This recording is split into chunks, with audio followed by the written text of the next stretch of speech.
Yo, what is up, you guys? Welcome back to the channel. So, with the Savior updates hitting KMS, we will be getting this most likely in the summer updates for GMS, so 2023 summer, maybe like June or something. We will be getting the dual blade buffs that come with the patch. So, first of all, we have a buff to Blade Fury.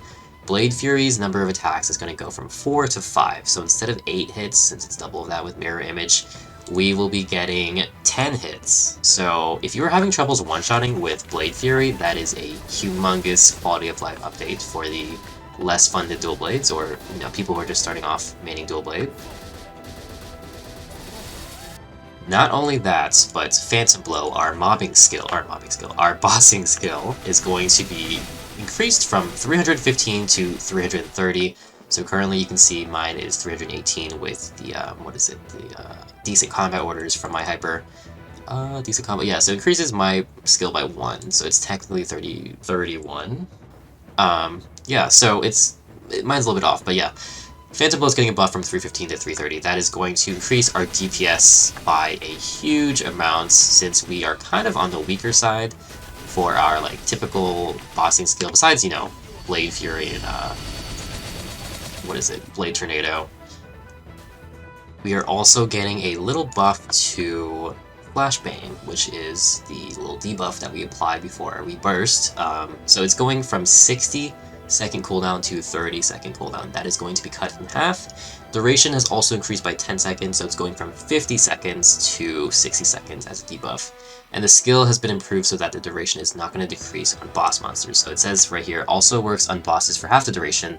They're completely removing that, so it's going to be on the boss more often. So that is a very nice quality of life change for us. Just a little bit of extra damage for us while we're bossing and all that. And lastly, we have Haunted Edge. This move has always been kind of like down the shitter, it's just, I don't know, it's just there. It's kind of just there. It's nice for mobbing, it'll do the, what do you call it, the little banana chips, the onion rings coming out, the wind cutter, whatever. And it's nice, but it's getting a little bit of a damage buff.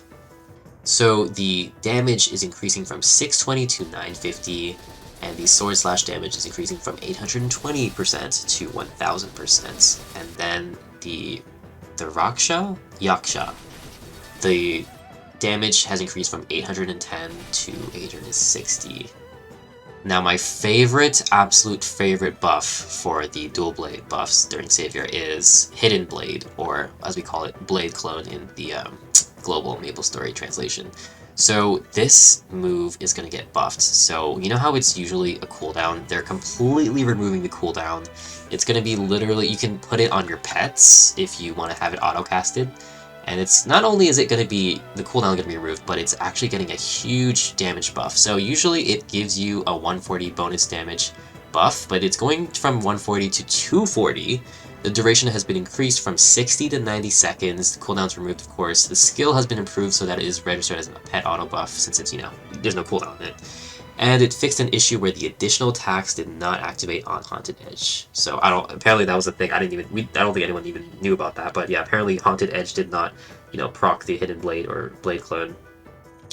Also fixed an issue where the additional attacks sometimes did not activate on skills that attacked continuously in short intervals, but I don't know what the hell that means. But yeah, this is going to get a huge buff for us. We can basically have this all the time during bossing, during Culvert, during anything, you name it, and we'll always have this casted, and about time. I was not expecting this kind of update to hit us, but I'm not complaining, you know what I mean? And then the last quality of life update is Chains of Hell, our second iframe. So the skill has been improved so you can basically use it while you're mid-air. Currently I'm mid-air and I'm pressing it, it is not working, but once this change hits, we will be able to use it mid-air. So we can basically iframe in the air. We cannot use Final Cut in the air either, so it is nice to have a mid-air iframe during bossing. And also they're changing an effect so it disappears faster when the chains do not connect to the boss or enemy, whatever you're using it on. So that is a nice quality of life updates as well.